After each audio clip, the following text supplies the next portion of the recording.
Une grand-mère de 92 ans, flashée pour excès de vitesse, sans quitter son fauteuil. C'est une histoire qui ferait sourire si elle n'était pas aussi absurde.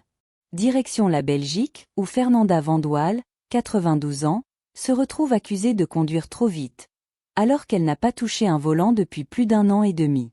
Installée paisiblement dans une maison de retraite à Bicégem, près de Courtrai, cette nonagénaire pensait avoir rangé définitivement ses années de conduite.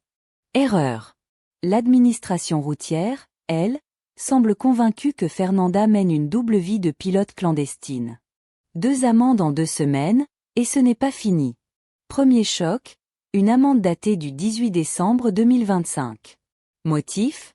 Excès de vitesse à Farciennes, à plus de 90 km de chez elle. Vitesse relevée, 74 km/h au lieu de 70. Montant, 63,42 €. À peine le temps de digérer que deuxième contravention arrive le 29 décembre. Cette fois, Fernanda aurait dépassé la limite de 2 km/h. Oui, 2. Tarif ? Le même, bien sûr. Et comme toute bonne série à suspense, un 3e épisode serait en préparation. Total provisoire, 126,84 €. Je ne comprends pas. Fernanda est formelle. Je ne comprends pas. Ce sont quand même des sommes importantes, ça commence à faire beaucoup. Et on la croit volontiers.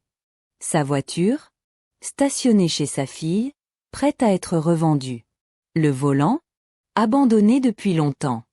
La plaque d'immatriculation ? Ni volée, ni falsifiée, selon son petit-fils. À moins que Fernanda ne fasse des sorties nocturnes secrètes en mode Fast et Furious, édition maison de retraite, l'erreur semble évidente. Enquête en cours, mamie relaxe. Alerté par la famille, le service des contraventions a ouvert une enquête interne pour comprendre comment une voiture immobile peut battre des records de vitesse. En attendant, recommandation officielle. Ne surtout pas payer les amendes.